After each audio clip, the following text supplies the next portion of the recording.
ವಿದ್ಯಾರ್ಥಿಗಳೇ, ಈಗ ನಾವು ಸಂತೆಬೆನ್ನೂರು ಫೈಜ್ ನಟ್ರಾಜ್ ಇವರು ಬರೆದಂತಹ 20 ರೂಪಾಯಿ ಅನ್ನುವಂತಹ ಈ ಪಾಠದ ಈ ಕಥೆಯ ಸಾರಾಂಶವನ್ನು ನೋಡ್ತಾ ಹೋಗೋಣ. ಈ ಕಥೆಯನ್ನು ಹಬ್ಬಿದ ಮಲೆ ಮಧ್ಯದೊಳಗೆ ಅನ್ನುವಂತಹ ಕಥಾ ಸಂಕಲನದಿಂದ ಆಯ್ದುಕೊಂಡಿದ್ದಾರೆ. ಸರಿಯಾಗಿ ಅದನ್ನು ನೆನಪಲ್ಲಿಟ್ಕೊಳ್ಳಿ. ಹಬ್ಬಿದ ಮಲೆ ಮಧ್ಯದೊಳಗೆ ಅನ್ನುವಂತಹ ಕಥಾ ಸಂಕಲನ 20 ರೂಪಾಯಿ. ಸಾಧಾರಣವಾಗಿ ಮಕ್ಕಳ ಭವಿಷ್ಯದ ಕಾಳಜಿಯನ್ನು ತಂದೆ ತಾಯಿಯರು ವಹಿಸಿಕೊಳ್ತಾರೆ. ಅವರು ತಮಗೆ ಎಷ್ಟೇ ಕಷ್ಟ ಬಂದರೂ ಕೂಡ ತಮ್ಮ ಮಕ್ಕಳು ಸುಖವಾಗಿ ಬಾಳಬೇಕು, ಸುಖವಾದ ಜೀವನವನ್ನು ನಡೆಸಬೇಕು ಅಂತ ಎಷ್ಟು ಕಷ್ಟಪಡಲಿಕ್ಕೂ ಅವರು ತಯಾರಾಗಿರ್ತಾರೆ. ಎಷ್ಟು ಕಷ್ಟವನ್ನು ಪಡ್ತಾರೆ ಅಂದರೆ, ತಾವು ಓದದಿದ್ರೂ ತೊಂದರೆ ಇಲ್ಲ, ತಾವು ಒಳ್ಳೆಯ ಬಟ್ಟೆ ಬರೆಯನ್ನು ಹಾಕದಿದ್ರೂ ತೊಂದರೆ ಇಲ್ಲ, ತಾವು ಹೊಟ್ಟೆಗೆ ಸರಿಯಾಗಿ ತಿನ್ನದಿದ್ದರೂ ತೊಂದರೆ ಇಲ್ಲ, ತಮ್ಮ ಮಕ್ಕಳು ಮಾತ್ರ ಸುಖವಾಗಿ ಇರಬೇಕು, ಅವರಿಗೆ ಯಾವುದೇ ಕೊರತೆ ಬರದ ಹಾಗೆ ಅವರು ತಾವು ಕಷ್ಟದಲ್ಲಿದ್ದರೂ ಕೂಡ ಮಕ್ಕಳನ್ನು ಸುಖವಾಗಿ ಬೆಳೆಸುತ್ತಾರೆ. ಇದನ್ನು ನೀವು ಸರಿಯಾಗಿ ಗಮನಿಸಿರ್ತೀರಿ. ಈ ಕಥೆಯಲ್ಲಿಯೂ ಅಷ್ಟೇ 20 ರೂಪಾಯಿ ಅನ್ನುವಂತಹ ಕಥೆ. ಇಲ್ಲಿ ಒಬ್ಬ ತಂದೆ, ಆ ತಂದೆಗೆ 3 ಮಕ್ಕಳಿರ್ತಾರೆ. 1 ಹೆಣ್ಣು ಮಗು, 2 ಗಂಡು ಮಕ್ಕಳು, ಒಟ್ಟಿಗೆ 3 ಮಕ್ಕಳು, 1 ಹೆಣ್ಣು 2 ಗಂಡು. ಈ ಮಕ್ಕಳನ್ನು ಸಾಕಬೇಕಾದ್ರೆ ಬಹಳಷ್ಟು ಕಷ್ಟಪಡ್ತಾನೆ. ಒಬ್ಬ ತಂದೆ ಆದವನು ಬಹಳಷ್ಟು ಕಷ್ಟಪಡ್ತಾನೆ. ಇಲ್ಲಿ ಕಾಸಿಮ್ ಅನ್ನುವಂತಹ ವ್ಯಕ್ತಿ ಬರ್ತಾರೆ. ಅವರು ತನ್ನ ಮಕ್ಕಳಿಗೋಸ್ಕರ ಹೊಟ್ಟೆ ಬಟ್ಟೆ ಕಟ್ಟಿ ಅವರ ಬೇಕು ಬೇಡವೆಲ್ಲವನ್ನ ಈಡೇರಿಸ್ತಾರೆ. ಯಾವುದಕ್ಕೂ ಕೂಡ ಕಡಿಮೆಯಾಗದಂತೆ ಅವನು ಸಾಕ್ತಾನೆ. ದಿನ ಕಳೆದಂತೆ ನಿಮಗೆಲ್ಲ ಗೊತ್ತಿದೆ, ಒಬ್ಬ ವ್ಯಕ್ತಿ ಇದ್ದ ಹಾಗೆ ಇರುವುದಿಲ್ಲ. ಕಾಲ ಬದಲಾದ ಹಾಗೆ ಆಯಸ್ಸು ಕೂಡ ಕಡಿಮೆ ಆಗ್ತಾ ಹೋಗ್ತದೆ, ಮುಪ್ಪು ಬಂದು ಬಿಡ್ತದೆ. ಹಾಗೆ ಈ ಕಾಸಿಮ್ ಅನ್ನುವಂಥ ಈ ತಂದೆಗೂ ಕೂಡ ಮುಪ್ಪು ಆವರಿಸ್ತದೆ. ಆಗ ಅದೇ ಮಕ್ಕಳು ಏನು ಮಾಡ್ತಾರೆ ಅನ್ನುವಂಥದ್ದು. ಇಲ್ಲಿ ಕೊನೆಯ ಮಗನ ಮನೆಯಲ್ಲಿ, ಅಂದರೆ ಕೊನೆಯ ಮಗ ಇವನೊಟ್ಟಿಗೆ, ಈ ಕಾಸಿಮ್ನೊಟ್ಟಿಗೆ ಇರ್ತಾನೆ. ಅವನು ಬರೇ ಒಂದು ಮದ್ದಿಗೆ 20 ರೂಪಾಯಿ ಕೇಳಿದ್ದಕ್ಕೆ ಒಂದಷ್ಟು ಮಾತಾಡ್ತಾನೆ. ಮಗನ ಆ ಒಂದು ಮಾತಿನಿಂದ ಈ ವಯಸ್ಸಾದ ತಂದೆ ಕಣ್ಣೀರು ಬರ್ತದೆ. ಏನು ಮಾಡೋದಂತ ಗೊತ್ತಾಗೋದಿಲ್ಲ. ಬರೀ ಒಂದು 20 ರೂಪಾಯಿ ಕೊಡಲಿಕ್ಕೆ ಹೇಳಿದ್ದಕ್ಕೆ, ಅದು ಕೂಡ ಯಾವುದಕ್ಕೆ, ತಿನ್ನಲಿಕ್ಕಲ್ಲ, ಮದ್ದಿಗೆ. ಸದಾ ಕಾಡ್ತಾ ಇರುವಂತಹ ಕೆಮ್ಮಿಗೆ ಮದ್ದು ತರಲಿಕ್ಕೆ ಹೆಂಡತಿ ಹೇಳಿದಾಗ ಈತ ನಿರಾಕರಿಸ್ತಾನೆ. ಆದರೂ ಕೂಡ ಆ ಕೆಮ್ಮು ತಡೆಯದೇ ಇದ್ದಾಗ ಆಯುರ್ವೇದ ವೈದ್ಯರ ಹತ್ತಿರ ಹೋಗ್ತಾನೆ. ಅಲ್ಲಿ ಒಂದು 20 ರೂಪಾಯಿ ಕಡಿಮೆ ಆಗ್ತದೆ. ಆ 20 ರೂಪಾಯಿನ ಮತ್ತೆ ಕೊಡ್ತೇನೆ ಅಂತ ಹೇಳಿ ಬರ್ತಾನೆ. ಮನೆಯಲ್ಲಿ ಮೇಷ್ಟ್ರ ಮಗ, ಇವನು ಶಾಲೆಯಿಂದ ಬಂದಿರ್ತಾನೆ. ಶಾಲೆಯಿಂದ ಬಂದಾಗ ಹೇಳ್ತಾನೆ, ತಂದೆ ಹೇಳ್ತಾನೆ, ಮಗ 20 ರೂಪಾಯಿ ಬೇಕು, ಅಲ್ಲಿ ಡಾಕ್ಟ್ರಿಗೆ ಕೊಟ್ಟು ಬರಬೇಕು ಅಂತ. ಅವಾಗ ಒಂದಷ್ಟು ಮಾತಾಡಿ ಬಿಡ್ತಾನೆ ಈ ಮಗ. ಭಾಳಷ್ಟು ಬೇಸರವಾಗ್ತದೆ. ತಾನು ಮಕ್ಕಳನ್ನು ಈ ರೀತಿ ಕಷ್ಟಪಟ್ಟು ಸಾಕಿದ್ದೇನೆ, ಅವನು ಈ ರೀತಿ ಮಾತನಾಡಿದಲ್ಲ ಅಂತ ಮನಸ್ಸಲ್ಲಿ ತುಂಬ ನೊಂದುಕೊಳ್ತಾನೆ, ಕಣ್ಣೀರು ಸುರಿಸ್ತಾನೆ. ಮಾರನೆಯ ದಿವಸ ಅವನು ಏನು ಮಾಡ್ತಾನೆ ಅಂದರೆ, ಆ ಕಥೆಯಲ್ಲೇ ಬರ್ತದೆ, ಈ 20 ರೂಪಾಯಿನ ತೀರಿಸ್ಲಿಕ್ಕೋಸ್ಕರ ಅವನು ತನ್ನ ಸೈಕಲನ್ನು ಅವನು ಅಲ್ಲಿ ಒರೆಸ್ತಾ ಇರ್ತಾನೆ. ಅಂದರೆ ಅದರ ಅರ್ಥ ಅವನು ಮತ್ತೆ ಕೆಲಸಕ್ಕೆ ಸೇರಿಕೊಳ್ತಾನೆ. ಈ ಮಗನಿಗೆ ತಾನು ಹೊರೆಯಾಗುವುದಿಲ್ಲ ಅನ್ನುವಂತಹ ಸ್ವಾಭಿಮಾನ ಈ ತಂದೆಯಲ್ಲಿ ಬರ್ತದೆ. ವಿದ್ಯಾರ್ಥಿಗಳೇ, ನಿಮ್ಮ ತಂದೆ ತಾಯಿ ಬಹಳಷ್ಟು ಕಷ್ಟಪಟ್ಟು ಸಾಕಿರ್ಬೋದು ನಿಮ್ಮನ್ನು. ಮಕ್ಕಳೇ, ಈ ರೀತಿ ಮಾಡಲಿಕ್ಕೆ ಹೋಗಬೇಡಿ. ತಂದೆ ತಾಯಿಯನ್ನು ಅದು ಕೂಡ ಕೊಡಲಿಕ್ಕೆ ಹಣ ಇಲ್ಲದಿದ್ದರೂ ತೊಂದರೆ ಇಲ್ಲ, ಅವರನ್ನು ನಿಂದಿಸಬೇಡಿ, ಬೈಬೇಡಿ. ಸರಿ, ಈಗ ನಾವು ಕಥೆಯನ್ನು ನೋಡ್ತಾ ಹೋಗೋಣ.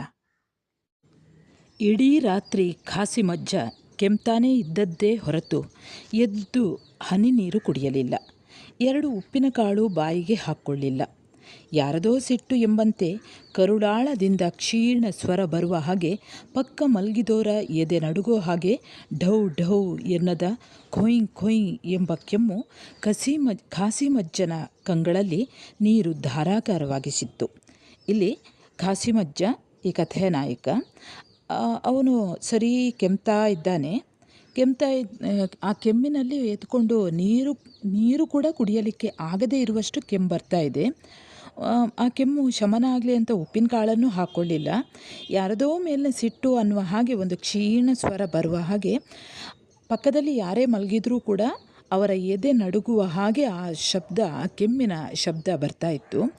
ಹಾಗೆ ಕಾಸಿಮಜ್ಜನ ಕಂಗಳಲ್ಲಿ ನೀರೂ ಕೂಡ ಧಾರಾಕಾರವಾಗಿ ಸುರಿತಾ ಇತ್ತು. ಪಾನಿ ಆದರೂ ಎದ್ದು ಕುಡಿಬಾರ್ದ ಎಂಬ ದೂರದಿ ಮಲಗಿದ್ದ ಹೆಂಡತಿ ರಸೂಲ್ವಿ ಮಾತು ಕೇಳಿಯೂ ತನ್ನ ಕೆಮ್ಮು ಕಾಯಕ ಮುಂದುವರಿಸುತ್ತಲೇ ಕಾಸಿಮಜ್ಜ ನಿಧಾನವಾಗಿ ಎದ್ದು ಹಚ್ಚಡದಂಥ ಮೇಲೆ ಕೂತು ಆಕಾಶ ನೋಡುವಂತೆ ಮನೆಸೂರು ನೋಡತೊಡಗಿದ. ಅಲ್ಲಿ ಚಂದ್ರ ನಕ್ಷತ್ರಗಳಿಲ್ಲ. ಗೆದ್ದಲು ತಿಂದು ಏನೂ ಆಗಿಲ್ಲ ಎಂಬಂತೆ ಮಕಾಡೆ ಆಗಿರೋ ಜಂತಿಗಳನ್ನಷ್ಟೇ ದಿಟ್ಟಿಸ್ತಾ ಹೋದ. ಈ ಭಾಗದಲ್ಲಿ ನಾವು ಕಾಸಿಮಜ್ಜನ ಮನೆಯ ಸ್ಥಿತಿಯನ್ನು ಗಮನಿಸಬೇಕು. ಯಾವ ರೀತಿ ಆ ಮನೆ ಇದೆ, ಆತನ ಪರಿಸ್ಥಿತಿ ಯಾವ ರೀತಿ ಇದೆ, ಆ ಒಂದು ಬಡತನದ ಒಂದು ದಾರುಣ ಚಿತ್ರಣವನ್ನು ನಾವಿಲ್ಲಿ ಗಮನಿಸ್ಬೋದು. ಅಲ್ಲಿಂದ ಆತ ಆ ಜಂತಿಗಳನ್ನು ನೋಡ್ತಾ ತನ್ನ ಹಿಂದಿನ ಪ್ರಾಯದ ದಿನಗಳನ್ನು ಯೋಚಿಸ್ತಾ ಹೋಗ್ತಾನೆ. ಅವೆಂಥ ದಿನಗಳು! ಸೈಕಲ್ ಹತ್ತಿ ಪ್ರಾಯದ ಕಾಸಿಮ್ ಹಳ್ಳಿ ಮೇಲೆ ಹೊರಟ ಅಂದರೆ ಕ್ಯಾರಿಯರ್ನಲ್ಲಿ ಹಾಕೊಂಡಿರೋ 50-60 ಪ್ಲಾಸ್ಟಿಕ್ ಕೊಡಗಳು ಮಠ ಮಧ್ಯಾಹ್ನಕ್ಕೆ ಖಾಲಿ. ಜುಬ್ಬದ ಜೇಬು ದುಡ್ಡಿಂದ, ಸೈಕಲಿನ ಸೈಡ್ ಗೋಣಿ ಚೀಲಗಳು ಗುಜರಿಯಿಂದ ಭರ್ತಿ. ಬೆಳಗಿನ ನಮಾಜು ಮುಗಿಸಿ ಹೊರಟು ಸುಡು ಮಧ್ಯಾಹ್ನಕ್ಕೆ 100ಕ್ಕಿಂತ ಕಡಿಮೆ ಕಮಾಯಿ ಮಾಡ್ತಿರ್ಲಿಲ್ಲ ಕಾಸಿಮ್. ಆತನ ಕೆಲಸ ಈ ಪ್ಲಾಸ್ಟಿಕ್ ಕೊಡೆಗಳನ್ನು ಮಾರುವಂಥದ್ದು. ಕೂಡಲೇ ಮಾರಾಟ ಆಗ್ತಾ ಇತ್ತು. ಹಾಗೆ ಗುಜರಿ ವ್ಯಾಪಾರವನ್ನು ಮಾಡ್ತಾ ಇದ್ದಂತೆ. ಅಂತೂ ಇಂತೂ ಆ ಮಧ್ಯಾಹ್ನದ ಹೊತ್ತಿಗೆ 100ಕ್ಕಿಂತ ಕಡಿಮೆ ಕಮಾಯಿ ಮಾಡ್ತಾ ಇರಲಿಲ್ಲ. ಅಷ್ಟು ವ್ಯಾಪಾರವನ್ನು ಅವನು ಆ ಖಾಸಿಮ್ ತನ್ನ ಪ್ರಾಯದ ದಿನಗಳಲ್ಲಿ ಮಾಡ್ತಾ ಇದ್ದ. ಅಲ್ಲಿಂದ ತಂದಂತಹ ಗುಜರಿ ಸಾಮಾನನ್ನು ಖಾಸಿಮ್ ಸೋಮಲಾಪುರ ದಾದು ಗುಜರಿ ಅಂಗಡಿಗೆ ಸುರುವಿ ರೊಕ್ಕ ಎಣಿಸಿಕೊಂಡು ಹಣ್ಣಿನ ಕರೀಂ ಸಾಬಿ ಹತ್ರ ಪ್ಯಾರಲೆ, ಮರ್ಸೇಬು, ಒಂದಿಷ್ಟು ಹುಳಿ ದ್ರಾಕ್ಷಿ ಕ್ಯಾರಿಯರ್ ಪುಟ್ಟಿಗೆ ತುಂಬಿಸ್ಕೊಂಡು ಅಲ್ಲೇ ತಿಮ್ಮಣ್ಣನ ಹೋಟ್ಲಲ್ಲಿ ಮಂಡಕ್ಕಿ, ಮೆಣಸಿನಕಾಯಿ ಮಧ್ಯಾಹ್ನದ ಊಟವೆಂಬಂತೆ ತಿಂದು ಪ್ರೈಮರಿ ಸ್ಕೂಲು, ಗೌರ್ಮೆಂಟ್ ಹೈಸ್ಕೂಲು, ವಿಜಯ ಸಂಘದ ಸ್ಕೂಲ್ಗಳಲ್ಲೆಲ್ಲ ಸಂಜೆವರೆಗೂ ಸುತ್ತಾಡಿಕೊಂಡು ಮಾರ್ಕೊಂಡು ಮನೆಗೆ ಬರ್ತಿದ್ದ. 2 ಗಂಡು 1 ಹೆಣ್ಣು ಮಗುವಿನ ತಂದೆ ಕಾಸಿಮನ ನಿತ್ಯ ಕಾಯಕವಿದು. ಕಾಸಿಮ ತನ್ನ ಪ್ರಾಯದ ದಿನಗಳಲ್ಲಿ ತಾನು ಯಾವ ರೀತಿ ದುಡಿತಾ ಇದ್ದೆ ಅನ್ನುವಂಥದ್ದು, ಆ ಕೊಡಪಾನಗಳನ್ನೆಲ್ಲ ಮಾರಿದ ನಂತರ ಬಂದಂತಹ ಆ ಗುಜರಿ ಸಾಮಾನು ಏನೆಲ್ಲ ಉಂಟು ಅದನ್ನು ಹೆಕ್ಕಿ ಆ ನಂತರ ಅದನ್ನು ಸೋಮಲಾಪುರದಲ್ಲಿರುವಂಥ ದಾದು ಅನ್ನುವಂತಹ ಆ ಗುಜರಿ ಅಂಗಡಿಗೆ ಅವನು ಮಾರಾಟ ಮಾಡ್ತಾ ಇದ್ದ. ಅಲ್ಲಿಂದ ರೊಕ್ಕ ಅಂದರೆ ಹಣ, ಆ ಹಣವನ್ನು ಎಣಿಸ್ಕೊಂಡು ಬಂದು ಅಲ್ಲೇ ಇದ್ದಂಥ ಹಣ್ಣು ಮಾರಾಟಗಾರ ಆ ಕರೀಂ ಸಾಬಿಯ ಹತ್ತಿರ ಪೇರಳೆ, ಮರಸೇಬು ಹಾಗೆ ಹುಳಿ ದ್ರಾಕ್ಷಿಗಳನ್ನೆಲ್ಲ ಹಿಡ್ಕೊಂಡು ಆ ಸೈಕಲ್ನ ಕ್ಯಾರಿಯರ್ ಪುಟ್ಟಿಗೆ ತುಂಬಿಸ್ಕೊಂಡು ಅಲ್ಲೇ ತಿಮ್ಮಣ್ಣ ಅನ್ನುವ ಒಂದು ಹೋಟ್ಲಲ್ಲಿ ಊಟ ಮಾಡ್ತಾ ಇರಲಿಲ್ಲ. ಮಂಡಕ್ಕಿ ಮತ್ತು ಮೆಣಸಿನಕಾಯಿಯನ್ನು ತಿಂತಾ ಇದ್ದ. ಅಲ್ಲಿಂದ ಮತ್ತೆ ಪ್ರೈಮರಿ ಸ್ಕೂಲ್, ಗೌರ್ಮೆಂಟ್ ಸ್ಕೂಲು, ವಿಜಯ ಸಂಘ ಅಲ್ಲೆಲ್ಲ ಅವನು ಹೋಗಿ ಮಾರ್ಕೊಂಡು ಮನೆಗೆ ಬರ್ತಾ ಇದ್ದ. ಅವನ ಸಂಸಾರ ಹೀಗಿತ್ತು. 2 ಗಂಡು ಮಕ್ಕಳು 1 ಹೆಣ್ಣು ಮಗು. ಹೀಗೆ ಇದೆಲ್ಲ ನಿತ್ಯದ ಕಾಯಕವಾಗಿತ್ತು, ನಿತ್ಯದ ಕೆಲಸವಾಗಿತ್ತು. ಆತ ವ್ಯಾಪಾರ ಬಿಟ್ಟಾನು ಬೆಳಗಿನ ಮತ್ತು ರಾತ್ರಿಯ ಇಶಾ ನಮಾಜ್ ಮಾತ್ರ ಬಿಡಲೊಲ್ಲ. ಕಾಯಕದ ಜೊತೆ ದೈವದ ಅನುಸಂಧಾನವು ಯಥಾರೀತಿ ಮಾಡೋ ಮುಗ್ಧ.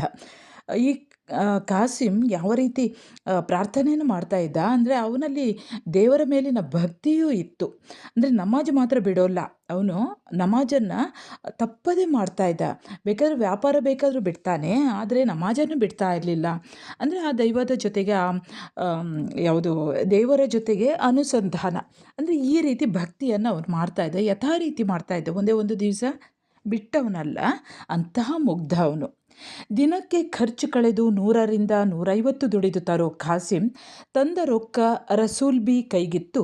ಮಕ್ಕಳ ಭವಿಷ್ಯ ಕೂಡ ನಿನ್ನ ಕೈಲಿದೆ, ನಾನೇನೋ ಹೊರಗೆ ದುಡಿಯೋಕ್ಕೆ ಸೈ, ಅವರ ಬದುಕು ಬವಣೆ ನಿಂದೆ ನೋಡ್ಕ ಎಂಬ ಎಚ್ಚರಿಕೆಯೂ ಕೊಡ್ತಿದ್ದ.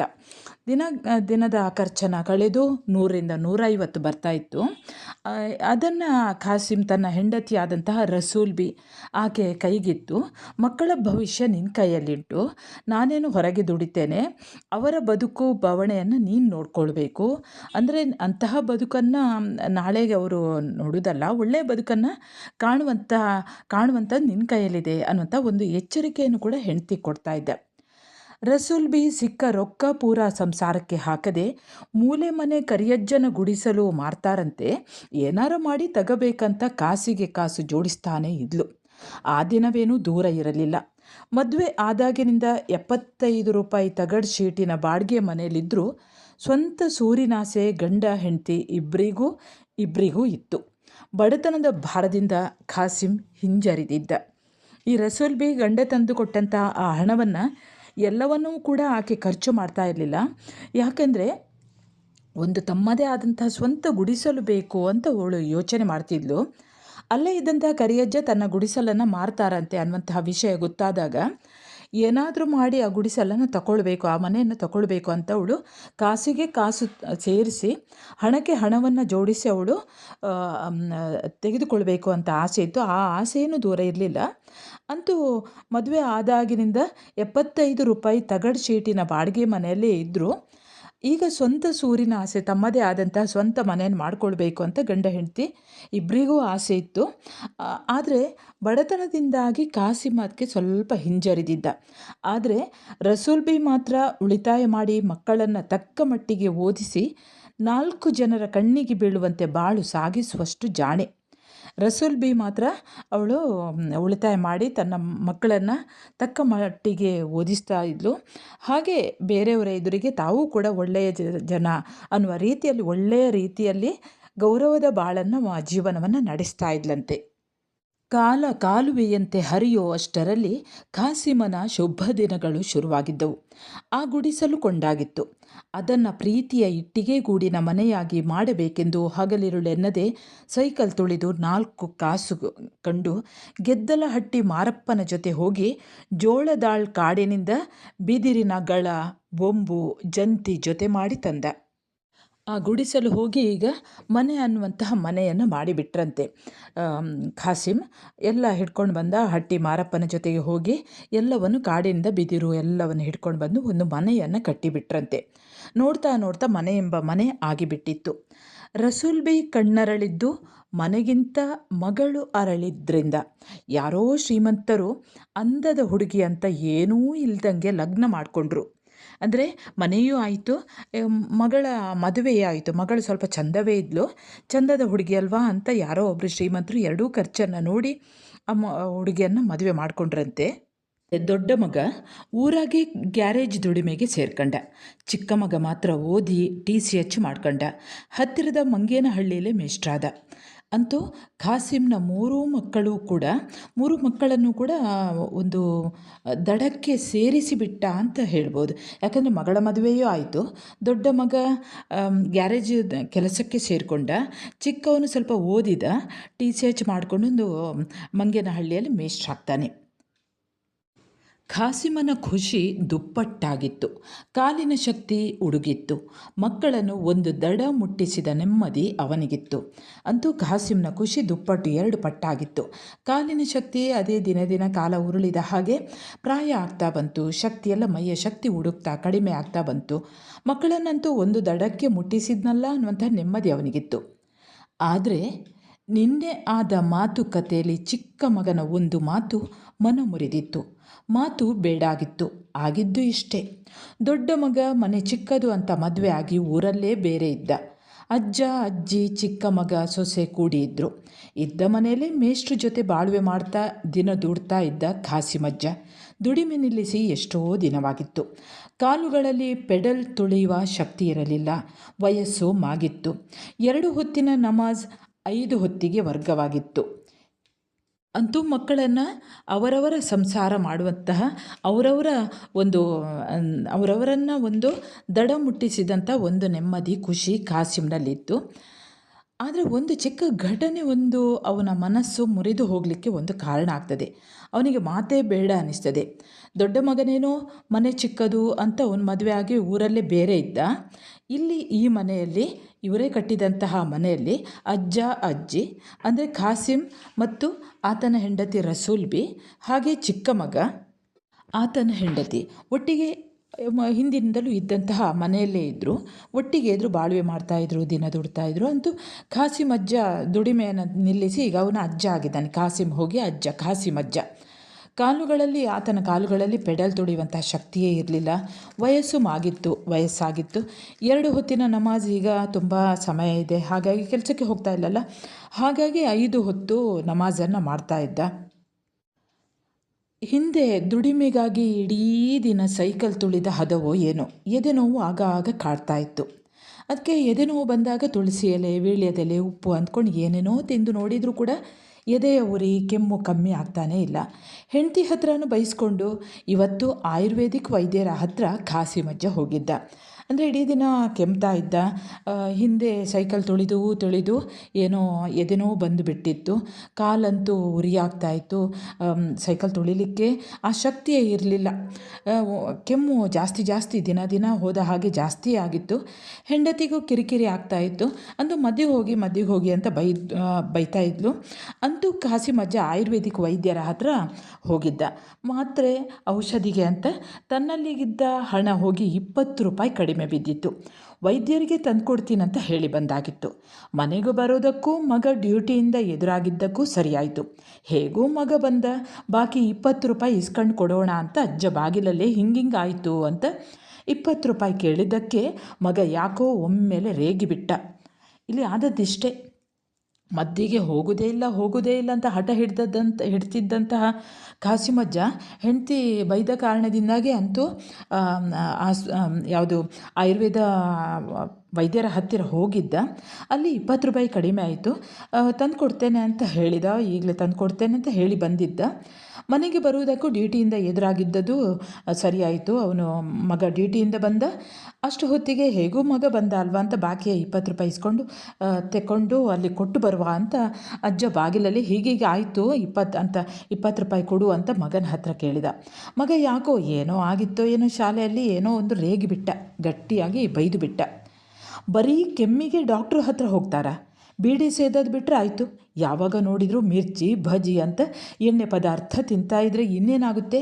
ಅದಕ್ಕೆ ಔಷಧಿ ಬೇರೆ 20 ಕೊಡೋಣಂತೆ ಬಿಡು ಎನ್ನುತ್ತಾ ಬಿರ ಒಳ ನಡೆದಾಗ ಖಾಸಿಮಜ್ಜ ಧರೆಗಿಳಿದು ಹೋದ. ಅಂದರೆ ಪ್ರಾಯದ ಹೊತ್ತಲ್ಲಿ ಮಕ್ಕಳು ಬೈದರೆ ಬಹಳಷ್ಟು ಆಘಾತ ಆಗಿಬಿಡ್ತದೆ ಪ್ರಾಯದವರಿಗೆ. ಇವನು ಕೂಡ ಬೈದ. ಇವನೇನೋ ಮಗನ ಹತ್ರ ತೆಗೆದುಕೊಡ್ತೇನೆ ಅಂತ ಬಂದಿದ್ದ ಮನೆಗೆ. ಮಗ ಬಂದಿದ್ದಲ್ಲ ಅಂತ ಕೇಳಿ ಕೊಟ್ಟು ಬರೋಣ ಅಂತ ಯೋಚನೆ ಮಾಡ್ಕೊಂಡು ಹೀಗೆ 20 ರೂಪಾಯಿ ಕೊಡಲಿಕ್ಕಿತ್ತು ಅಂತ ಕೇಳಿದ. ಮಗ ಏನು ಬೈದು ಬಿಟ್ಟ. ಬರೀ ಕೆಮ್ಮಿಗಂತ ಡಾಕ್ಟ್ರ ಹತ್ರ ಹೋಗ್ತಾರಾ? ಮೊದಲು ಬೀಡಿ ಸೇದುವುದನ್ನು ಕಡಿಮೆ ಮಾಡಿದರೆ ಆಯ್ತಪ್ಪ, ಆಗ ತಾನೇ ಕೆಮ್ಮು ಹೋಗ್ತದೆ. ಯಾವಾಗ ನೋಡಿದರೂ ಎಣ್ಣೆ ತಿಂಡಿಯನ್ನು ತಿನ್ನೋದು, ಆ ಮಿರ್ಚಿಯನ್ನು ತಿನ್ನೋದು, ಬಜ್ಜಿ ಅಂತ ಏನೇನೋ ಎಣ್ಣೆ ಪದಾರ್ಥ ತಿಂದರೆ ಕೆಮ್ಮು ಕಡಿಮೆ ಆಗ್ತದೆ. ಕೆಮ್ಮು ಬರದೆ ಇನ್ನೇನಾಗುತ್ತೆ? ಅದಕ್ಕೆ ಪುನಃ ಔಷಧಿ ತರಲಿಕ್ಕೆ ಹೋದದ್ದ. 20 ಅಲ್ವಾ, ಕೊಡ್ತೇನೆ ಬಿಡು, ಕೊಡಂತೆ ಬಿಡು, ಅದೇನು ಈಗಲೇ ಹೋಗಿ ಕೊಡಬೇಕಂತಿಲ್ಲ ಅಂತ ಬಹಳಷ್ಟು ವೇಗವಾಗಿ ಒಳಗೆ ನಡೆದು ಬಿಡ್ತಾನೆ. ಖಾಸಿಮಜ್ಜ ಮಾತ್ರ ಧರೆಗಿಳಿದು ಹೋದ. ಅವನಿಗೆ ಬಹಳ ಆಘಾತ ಆಗ್ತದೆ, ಮಗ ಈ ರೀತಿ ಮಾತನಾಡಿದಲ್ಲ ಅಂತ. ಒಂದೂ ಮಾತನಾಡದೆ ಹಾಸಿಗೆ ಸೇರಿ ಕೆಮ್ಮಿನ ಕಾರಣ ಹೇಳಿ ಸೊಸೆ ತಂದಿದ್ದ ಊಟ ಮಾಡದೆ ಮಲಗಿಬಿಟ್ಟ ಅಜ್ಜ. ಅಜ್ಜಿ ಕಂಬನಿ ಹೊರತಾಗಿ ಏನೂ ನುಡಿಯಲಿಲ್ಲ. ಉಳುಕು ಜಂತಿ ನೋಡ್ತಾನೇ ಅಜ್ಜ ಯೋಚನೆಗೆ ಬಿದ್ದ. ಬಿದಿರು ಮೇಲೆ ಎಷ್ಟು ಚೆಂದ ಇದೆ ಪಾಪ, ಒಳಗೆ ಗೆದ್ದಲು ತಿಂತಾ ಇರೋದು ಕಾಣಲ್ವಲ್ಲ ನಾವು ಹಾಗೇನಾ? ಅಥವಾ ಮನುಷ್ಯರೆಲ್ಲ ಹೀಗೇನಾ? ಬೆಳಿಗ್ಗೆ ಸಾಯಂಕಾಲ ಆದಂತಹ ಒಂದು ವಿಷಯವನ್ನು, ಘಟನೆಯನ್ನು ಮೆಲುಕು ಹಾಕ್ತಾ ಇದ್ದಾನೆ ಖಾಸಿಮಜ್ಜ. ಅಲ್ಲೇ ಮಲಗಿದಲ್ಲೇ ಇದ್ದಾನೆ, ಹಾಸಿಗೆ ಮೇಲೆ ಸೇರಿದ್ದಾನೆ, ಹಾಸಿಗೆಯಲ್ಲಿ ಮಲ್ಕೊಂಡಿದ್ದಾನೆ. ಸೊಸೆ ಊಟವನ್ನು ತಂದಿಟ್ಲು, ಆದರೆ ಇಲ್ಲ ನನಗೆ ಕೆಮ್ಮು ಅಂತ ಹೇಳಿ ಅದನ್ನು ಊಟ ಮಾಡದೆ ಮಲಗಿಬಿಟ್ಟ. ಅಜ್ಜಿಗೂ ಭಾಳ ಬೇಜಾರಾಗ್ತದೆ. ಅಜ್ಜಿ ಕಂಬನಿ ಹೊರತಾಗಿ ಏನೂ ನುಡಿಯಲಿಲ್ಲ. ಅಂದರೆ ಅವಳಿಗೂ ಹಿಂದೆ ತನ್ನ ಗಂಡ ಅಷ್ಟು ದುಡಿದದ್ದು, ತನ್ನ ಮಕ್ಕಳಿಗೋಸ್ಕರ ತಾನೂ 1 ರೂಪಾಯಿ ಇಟ್ಟುಕೊಳ್ಳದೆ, ಅದು ಕೂಡ ಮಧ್ಯಾಹ್ನದ ಊಟ ಮಾಡ್ತಾ ಇರಲಿಲ್ಲ, ಏನೇನೋ ಎಣ್ಣೆ ತಿಂಡಿಯನ್ನು ತಿಂತಾ ಇದ್ದ, ಹಣ ಉಳಿಸ್ತಾ ಇದ್ದ. ಅದೆಲ್ಲ ಯೋಚನೆಗೆ ಬರ್ತದೆ. ಈ ಅಜ್ಜನೂ ಹಾಗೆ ಉಳುಕು ಜಂತಿಯನ್ನು ನೋಡ್ತಾನೆ. ಆ ಜಂತಿ ಇದೆಲ್ಲ ಮರದ ಮೇಲಿನ ಪಕ್ಕಾಸ್ ಅಂತ ಹೇಳ್ತೇವಲ್ಲ, ಅದನ್ನು ನೋಡ್ತಾ ಇದ್ದಾನೆ, ಜಂತಿಯನ್ನು ನೋಡ್ತಾ ಇದ್ದಾನೆ. ಅವನು ಹೇಳ್ತಾನೆ, ಒಳಗಡೆ ಗೆದ್ದಲು ಹಿಡಿದಿದೆ, ಮೇಲ್ನೋಟೆ ಗೊತ್ತಾಗೋದಿಲ್ವಲ್ಲ. ಅಂದರೆ ನನ್ನ ಮಗನೂ ಹಾಗೆಯಾ? ಒಳಗೆ ಹುಳುಕು ಬುದ್ಧಿಯಾ? ಮೇಲ್ನೋಟದಲ್ಲಿ ಅವನು ನನ್ನ ಮಗ ಅಂತ ಹೀಗೆ ಬೇರೆ ಬೇರೆ ಯೋಚನೆಯೆಲ್ಲ ಮಾಡ್ತಾನೆ. ಅಥವಾ ನಾವೇ ಹಾಗೆ, ಅಥವಾ ಮನುಷ್ಯರೆಲ್ಲ ಹೀಗೇನಾ ಅಂತ. ಕೈಕಾಲು ಗಡ್ಡಿ ಇದ್ದಾಗಲೇ ಕಣ್ಣು ಮುಚ್ಚಬೇಕು. ಮಕ್ಕಳಾದರೂ ಸರಿ, ಯಾರ ಮುಂದೂ ಕೈ ಚಾಚಬಾರ್ದು. ಏನೇನೋ ಅಜ್ಜ ಇಡೀ ರಾತ್ರಿ ಆಲೋಚಿಸಿತು. ನನ್ನ ಬಾಳು, ನನ್ನ ಆರೋಗ್ಯ ನನಗಾಗಿ ಅಲ್ಲದಿದ್ದರೂ ಜೀವದ ಜೀವ ಅಜ್ಜಿಗಾದರೂ ನಾ ಗಟ್ಟಿಯಾಗಬೇಕು ಅಂದುಕೊಳ್ಳುತ್ತಾ ಖಾಸಿಮಜ್ಜ ರಾತ್ರಿ ಮಲಗಿತೋ ಇಲ್ಲೋ ಅಂತೂ ಬೆಳಗಾಯಿತು. ತುಂಬ ಯೋಚನೆ ಮಾಡ್ತಾನೆ. ಮಗನ ಮಾತಿನಿಂದ ತುಂಬ ಬೇಸರ ಆಗಿಬಿಟ್ಟಿದೆ, ನೋವಾಗಿ ಬಿಟ್ಟಿದೆ. ಅವನು ಒಳಗೊಳಗೆ ನೊಂದ್ಕೊಳ್ತಾ ಇದ್ದಾನೆ. ಕೈಕಾಲು ಮನುಷ್ಯರ ಸ್ಥಿತಿಯನ್ನು ಅವನು ಹೇಳ್ತಾನೆ. ಕೈಕಾಲು ಗಟ್ಟಿ ಇದ್ದಾಗಲೇ ಸತ್ತು ಬಿಡಬೇಕು, ಮಕ್ಕಳಾಗಲಿ ಯಾರೇ ಆಗಲಿ ಯಾರ ಹತ್ತಿರವಾದರೂ ಕೈ ಚಾಚುವಷ್ಟು ಬದುಕಿರಬಾರ್ದು, ಅಷ್ಟು ಸಮಯ ಬದುಕಿರಬಾರ್ದು.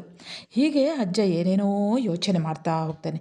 ನನ್ನ ಬಾಳು, ನನ್ನ ಆರೋಗ್ಯ ನನಗಾಗಿ ಅಲ್ಲದಿದ್ದರೂ ನನ್ನ ಹೆಂಡತಿ ಇದ್ದಾಳಲ್ಲ, ರಸುಲ್ಬಿ ಇದ್ದಾಳಲ್ಲ, ಅವಳಿಗಾದರೂ ನಾನು ಗಟ್ಟಿಯಾಗಬೇಕು, ಅವಳ ಮದ್ದಿಗಾದರೂ, ಅವಳ ಆರೋಗ್ಯಕ್ಕಾದರೂ, ನಾನು ಅವಳನ್ನು ನೋಡಿಕೊಳ್ಳಿಕ್ಕಾದರೂ ನಾನು ಗಟ್ಟಿಯಾಗಬೇಕು ಅಂತ ಅಜ್ಜ ಯೋಚನೆ ಮಾಡ್ತಾರೆ. ಖಾಸಿಮಜ್ಜ ಯೋಚನೆ ಮಾಡ್ತಾರೆ. ಅಂತೂ ರಾತ್ರಿ ಮಲಗಿದ್ರೋ ಇಲ್ವೋ, ಅಂತೂ ಬೆಳಗಾಯಿತು. ಅಜ್ಜಿ ಕೂಡ ರಾತ್ರಿ ಮಲಗಿರಲಿಲ್ಲ. ಮುಂಜಾನೆ ಕಣ್ಣು ಹತ್ತಿದ್ರಿಂದ ತಡವಾಗಿ ಎದ್ದ ಅಜ್ಜನ ಹಾಸಿಗೆ ಕಡೆ ನೋಡಿದರೆ ಹಾಸಿಗೆ ಖಾಲಿ.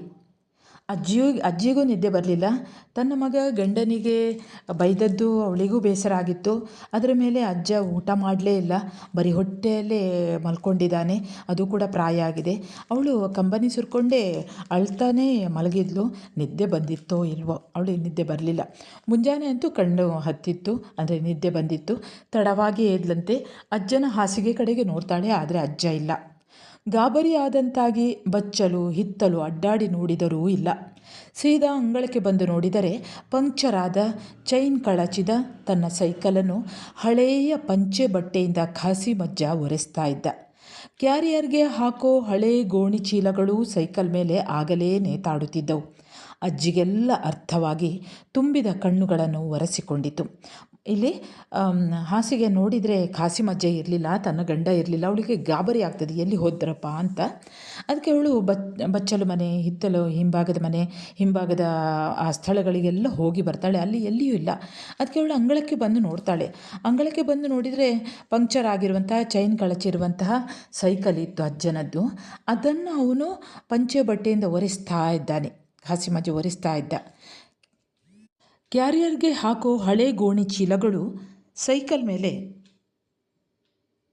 ಆ ಸೈಕಲನ್ನು ಪಂಚೆ ಬಟ್ಟೆಯಿಂದ ಖಾಸಿಮಜ್ಜ ಒರೆಸ್ತಾ ಇದ್ದಾನೆ ಪಾಪ.